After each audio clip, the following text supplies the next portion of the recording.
Hi,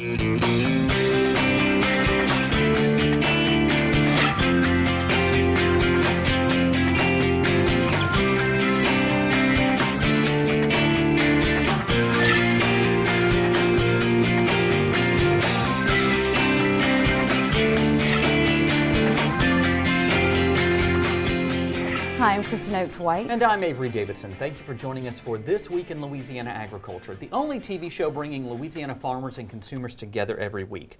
It is Thanksgiving. Whether you grow or raise food, distribute it, or just eat it like I do, this is the holiday for you. It's definitely one of my favorite holidays as it celebrates both farmers and what we all have to be thankful for. This week, TWILA's Neil Melanson has the details on what that holiday feast will likely cost at the grocery store with the annual Farm Bureau Market Basket Survey.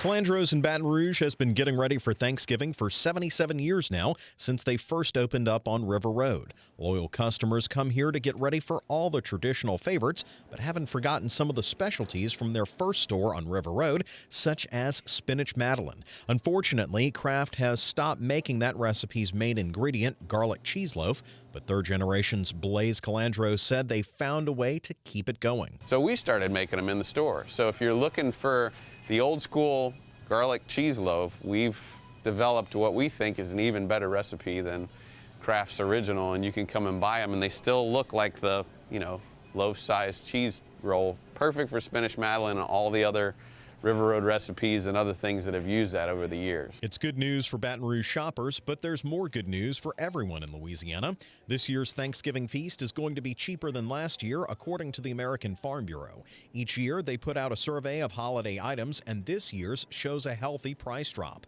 There were 13 items measured in this year's survey of the classic Thanksgiving spread, and we picked a few to take a look at. First up is, of course, the turkey, which is not only the centerpiece, but this year's biggest saver, down 67 cents from last year to $21.71 for a 16-pound turkey, a 3% price drop.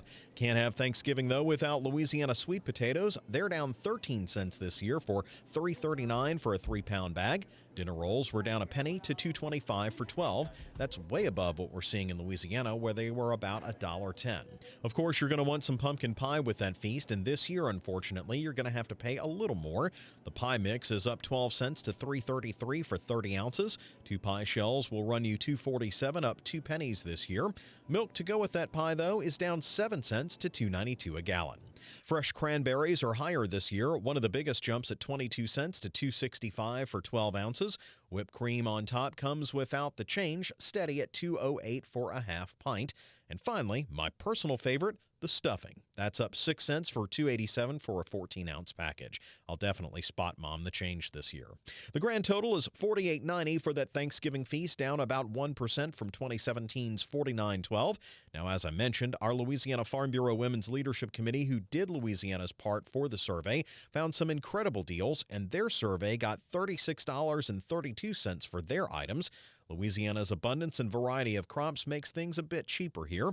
The key, of course, is to shop around wherever you are for the best deals. Of course, if you're shopping for that Thanksgiving meal, you're going to wind up at a grocery store just like Calandro's here in Baton Rouge on Perkins.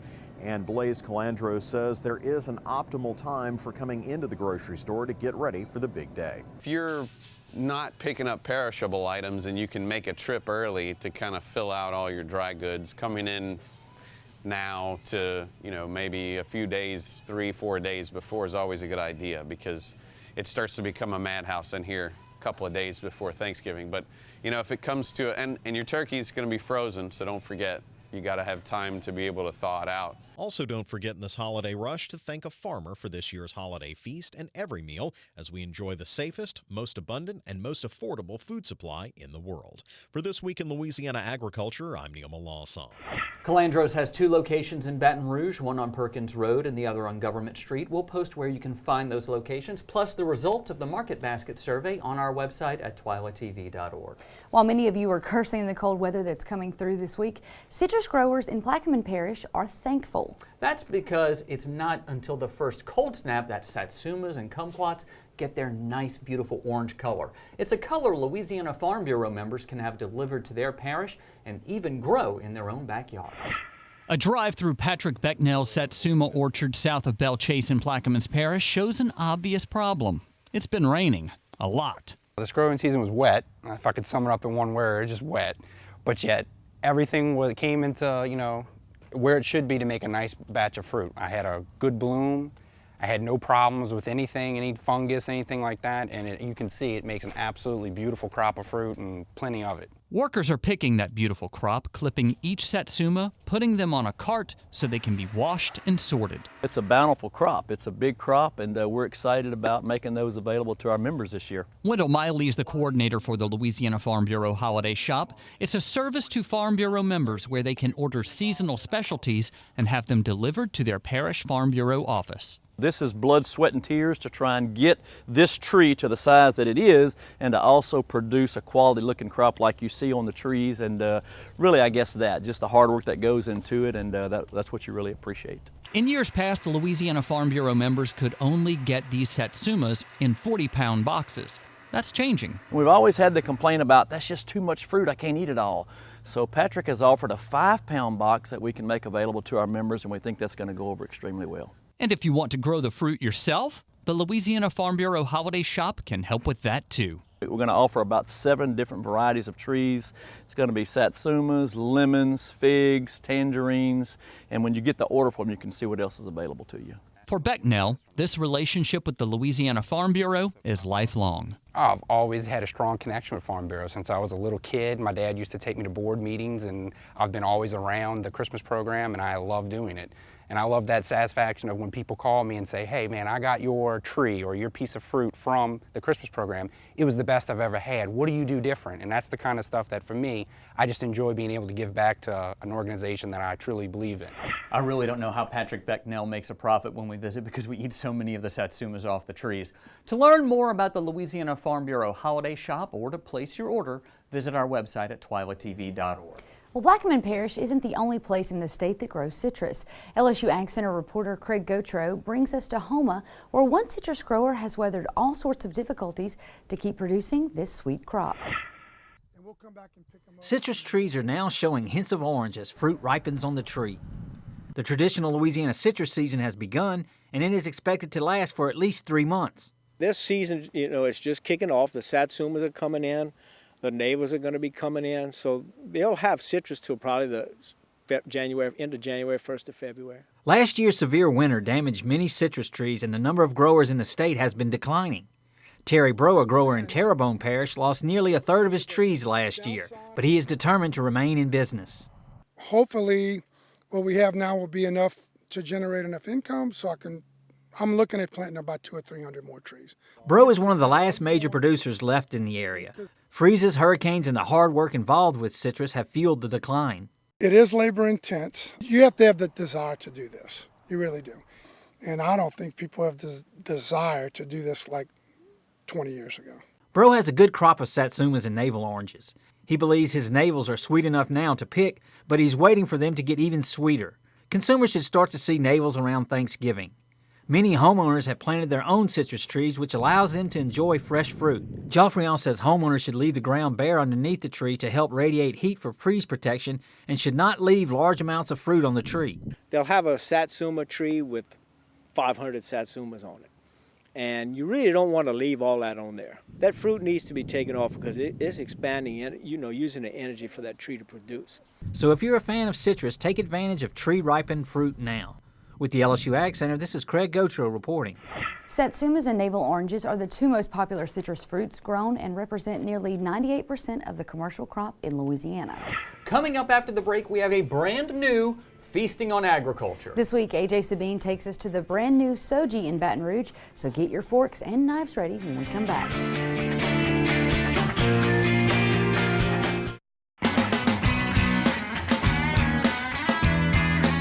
Feasting on Agriculture with AJ Sabine is brought to you by the Louisiana Crawfish Promotion and Research Board, Louisiana Crawfish, Ask Before You Eat, by the Louisiana Rice Promotion Board, Think Rice, and by the Louisiana Beef Industry Council.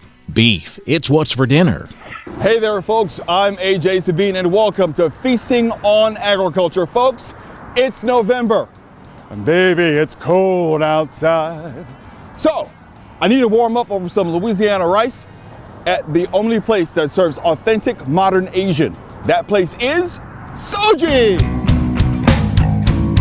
Joining us now, folks, is my dear friend, Chef Ryan Andre of Shoji and many other venues around Baton Rouge. Now, Chef, it's cold out here. That's why I got a hat on. It's a little cold out there. But you're about to heat it up in the kitchen. What are we going to make today? We are making our pork katsudan. We're using what was that? Katsudan. It is a traditional Japanese dish. It's a street fare. It's a rice bowl using our local jasmine rice. So it's going to be a nice warm dish for this cold morning. Now, you have had a lot of press about this new venture called Shoji, yes. Modern Asian. Tell folks about what your concept is. Shoji Modern Asian is a traditional take on Asian food. We're not fusing Louisiana, cooking styles with Asian cooking styles. We're doing stuff that you see over in Asia, and we're bringing them here to Baton Rouge to kind of bring people around the continent of Asia, sitting right here in Baton Rouge. And bringing people to the table is your specialties, particularly farm to table. Now, you have been very, very active in Slow Food Baton Rouge, in partnering with local farmers. Why is that so important to the flavors that you hope to create here at Shoji? Well, I mean, Louisiana has such great products that people kind of overlook and stuff like that. So I just want to make sure that everybody kind of emphasizes and experiences the products we have here in Louisiana. Well, everyone knows, especially me, how deep your passion runs, particularly in the kitchen. Let's get started. Let's do it. Let's do this. So we're just going to take our pork tenderloin. What we did was we took all the silver skin off of it, all the excess fat. We pounded it out just to nice and thin to where it fries up quickly. We're going to dredge it in a little bit of egg. Which is a good breakfast, pork and eggs. Indeed. A little bit of panko crumbs. And how is panko different from regular breadcrumbs? It's very coarse, so it adds more of a kind of a cracker crunch on the outside of it. It's one of those Asian ingredients that actually goes good with a lot of Louisiana cooking as well. It almost looks like baby cornflakes. I think you can actually make it out of that too. We're going to drop it in a 350-degree fryer. Now you're talking Louisiana. It's deep fat fried. Indeed. I'm liking it already. Now, folks, Chef, explain to folks this beautiful piece of equipment. This is an amazing piece of equipment. It's like fire and ice, like Game of Thrones or something, right? Because you got the fire and the water. This one was actually built custom for us. We have the water running on the top, so the surface doesn't get too hot. Because I mean, you are pretty much using like a jet engines to cook with. Which we'll see in a second. Yes, indeed. We're going to go ahead and turn this wok on. You're cooking with some major heat. That's melting my glove. All right, so what we're going to do is we're going to start with a little bit of canola oil, a little bit of diced bacon, because bacon makes everything better. It's a pork fat thing. Someone said that. I remember someone saying it's all about the pork fat. Even in Asian style cooking, that bacon makes things better. A little bit of diced onion.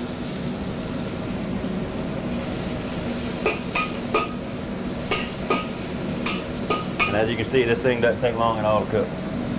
And that's pretty typical in Asian cooking, is very high heat, very low fuel to get those ingredients working together very, very quickly. Indeed. Is that right? And this piece of equipment is wild. Whenever you go get a Chinese box of to-go food, that thing's screaming hot by the time you get home still. That's right. That's right. I burned my tongue many times on shrimp fried rice. All right, our jasmine rice. All right. And tell folks about why jasmine rice. Why is that important? Jasmine rice is very aromatic, so it doesn't just, like just normal rice, it doesn't just lend a texture, it lends a flavor as well. A little bit of green onion, sliced shishito peppers. I like it. Smells wonderful already. Already. All right. Now what is that? This is our crab fat butter. Oh my goodness, you're kidding me. That is made with local Louisiana blue crab fat and some of the eggs from the crab as well. So this is just going to add a. Can I put that on a waffle? I mean, that just you can. That looks fantastic. Look at that. Smell that crab fat. Oh, you're kidding me. Bring that over here. We're going to finish this pork. We got to finish it. All right. So what we're going to do is we're going to go ahead and start with the broth like I was talking about with the handashi soy. A few little sliced yellow onions. We're going to cut this pork tenderloin straight down the center. Cut it in bite-sized pieces. All right, So we're gonna go right here into the pan.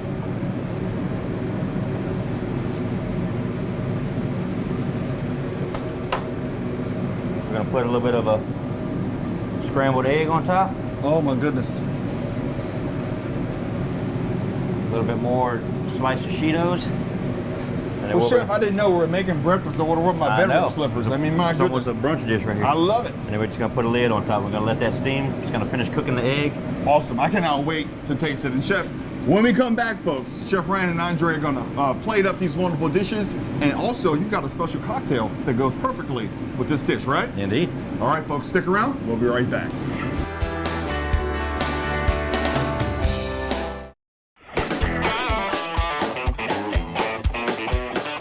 All right, folks, we're back along with Chef Ryan Andre of Shoji here in Baton Rouge. And Chef, remind folks again, you finally got out of the kitchen, the smell of this dish.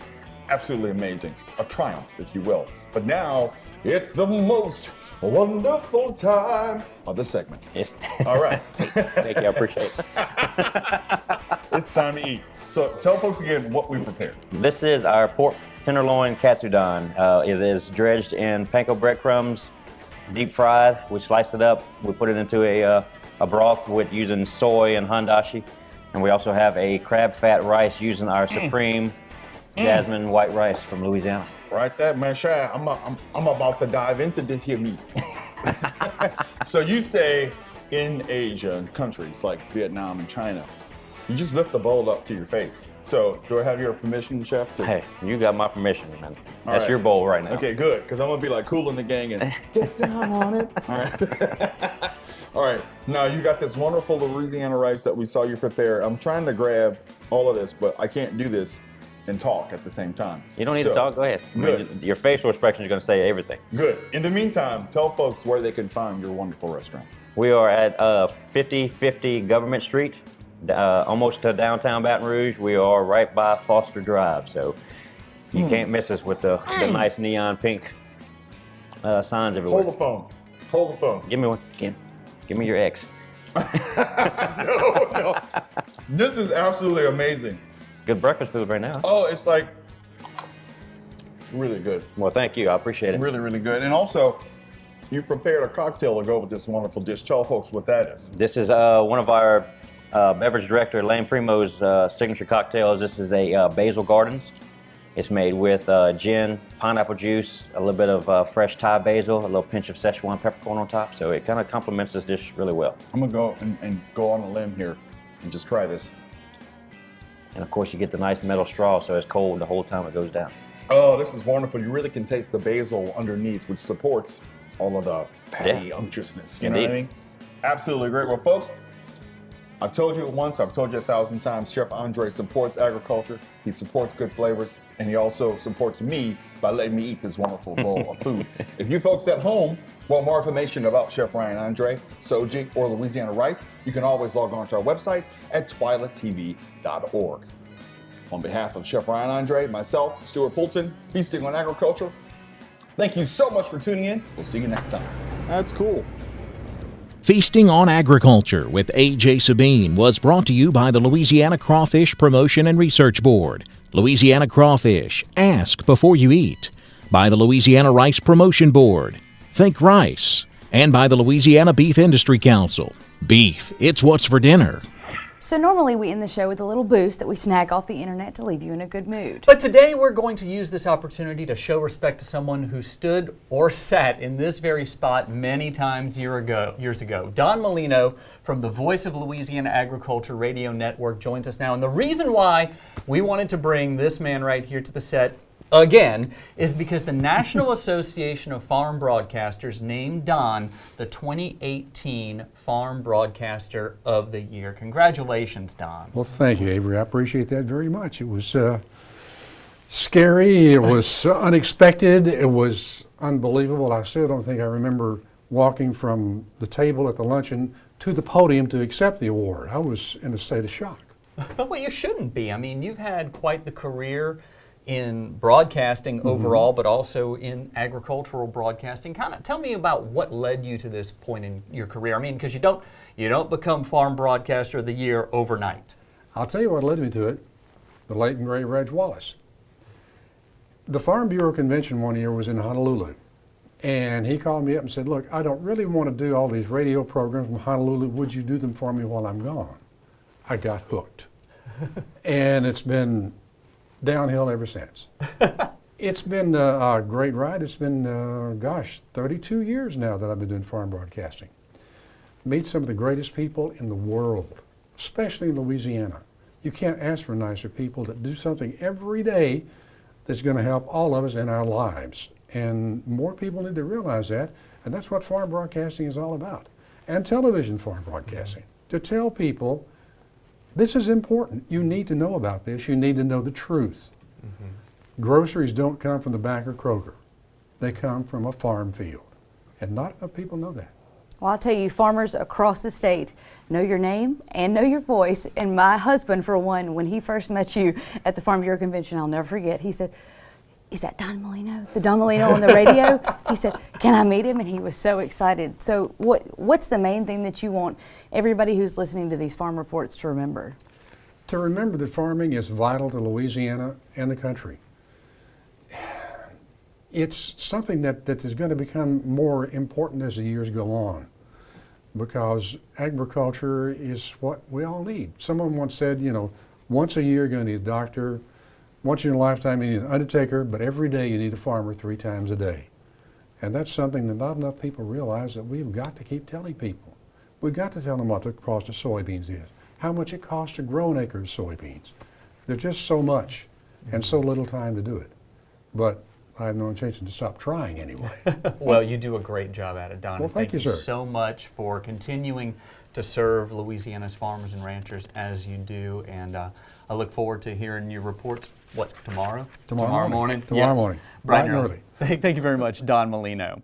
That does it for this edition of TWILA, but before we go, we want to take a moment to talk to you about Thanksgiving. This is the season of giving, the season to be thankful and a time to reflect. I would argue that it's also the holiday which best highlights our farmers. At the top of the show, we showed you the results from our Thanksgiving Market Basket Survey. We want you to know that whether the market goes up or down, whatever the results of any election may be, or however you choose to spend Thanksgiving, our farmers and ranchers are working hard to provide you and the world with the safest, cheapest, and most abundant food supply. With that in mind, when you sit down at the table this Thanksgiving, I want you to look beyond the turkey, the sweet potato casserole, and the pumpkin pie. I want you to see the farmer who spent all year raising those turkeys, worrying whether or not his sweet potatoes are going to rot in the field with all of this rain, and the sugarcane farmer who is working this holiday to ensure that you have sugar for that pumpkin pie. So when you say grace before that feast, ask God to bless the farmer, the rancher, the poultry grower who made that meal possible, not just today, but every day, because they provide the freedom you enjoy every day. Freedom to choose an abundance of food items, whether your meal is traditional, organic, or even vegan. It was all grown by a farmer. They also provide freedom for you to be whatever you want to be, a doctor, a teacher, a lawyer, a janitor, because just 2% of the nation works the land sustainably so that you and I don't have to. They allow us to live the life we do without wondering if we will have another meal, and that's something for which we should all be thankful. We're going to take the week of Thanksgiving off here at TWILA, so if you see the show again next week, well, that's why. We're spending a little time with our families. We hope you take the time to enjoy and appreciate your family and friends as well. And remember, every day, thank a farmer. For all of us here at TWILA, happy Thanksgiving.